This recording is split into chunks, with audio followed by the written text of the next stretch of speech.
ஒரு நாள் கூத்துல ஒரு கேரக்டர் எப்படிப்பட்ட ஒரு கேரக்டர் அந்த ஆர்ஜி நீங்கள் பண்ணுறீங்க அப்படின்னு சொல்லியிருக்காங்க. சரி பற்றி ஒரு நாள் கூத்தில் என்னோடய கேரக்டர் நேம் வந்து சுஷீலா.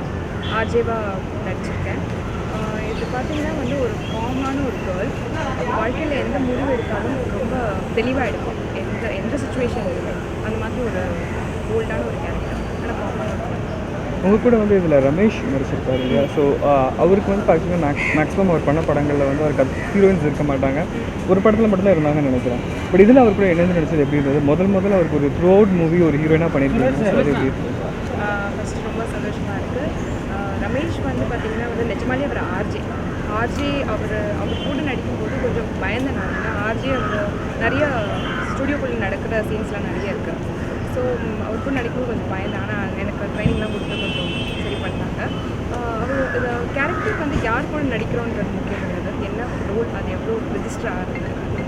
இன்றைக்கி தமிழ்நாடு எதிர்பார்த்த ஒரு மூவி கபாலி. ஸோ அது நீங்கள் பண்ணிக்கிட்டு இருக்கீங்க. உங்களுடைய கதாபாத்திரம் அந்த படத்தில் என்ன இருக்குது அப்படிங்கிறது கொஞ்சம் சஸ்பென்ஸாகவே இருந்துகிட்டு இருக்குது. ஸோ எப்படிப்பட்ட கதாபாத்திரம் ரொம்ப இம்பார்ட்டண்ட்டாக நீங்கள் ரஞ்சித் பண்ண படங்களில் இருந்த முக்கியமான கதாபாத்திரம் இதுலேயும் இருக்கா? மெட்ராஸில் இருக்க கேஸ்ட் அப்படியே இந்த படத்தில் இருக்காங்க.